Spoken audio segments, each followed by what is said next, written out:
তীব্র রোদে ফুটিয়ে তোলা হয়েছে শ্রমিকদের কাজ করার দৃশ্য। তাপমাত্রা বাড়ার সঙ্গে সঙ্গে গলে পড়তে দেখা যায় বরফ। কাঠফাটা রোদে সাধারণ শ্রমিকদের ঘাম জড়িয়ে কাজ করার দৃশ্য জীবন্ত করে তোলে এটি। জলবায়ু পরিবর্তনের প্রভাব বোঝাতেই এমন প্রতীকী আয়োজন। শ্রমিকদের স্বাস্থ্য ও নিরাপত্তার উপর জলবায়ু পরিবর্তনের প্রভাব তুলে ধরতে এক কর্মসূচির আয়োজন করে পরিবেশবাদী সংগঠন গ্রিনপিস। বুধবার ইতালির রাজধানী রোমের ঐতিহাসিক কলোসিয়ামের সামনে 3টি বরফের ভাস্কর্য স্থাপন করে তারা এই প্রতিবাদ জানায়। গ্রিনপিসের জলবায়ু ও জ্বালানি বিষয়ক ক্যাম্পেইনার জানান, জীবাশ্ম জ্বালানি শিল্পের দীর্ঘদিনের কার্যক্রমই জলবায়ু পরিবর্তনের জন্য দায়ী। তাই শ্রমিকদের স্বাস্থ্য ও নিরাপত্তা নিশ্চিত করতে দ্রুত কার্যকর পদক্ষেপ নেওয়ার আহ্বান জানান তিনি।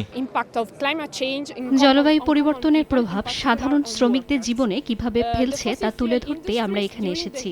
জীবাশ্ম জ্বালানি শিল্প জলবায়ু পরিবর্তনের জন্য ঐতিহাসিকভাবে দায়ী। তাই আমরা দাবি জানাচ্ছি জীবাশ্ম জ্বালানি শিল্পের উপর কর আরোপ করা হোক। সেই অর্থ জলবায়ু পরিবর্তনের প্রভাব মোকাবেলা, অভিযোজনমূলক কার্যক্রম এবং এই সংকট থেকে বেরিয়ে এসে প্রয়োজনীয় পরিবর্তন শুরু করতে ব্যবহার করা হোক।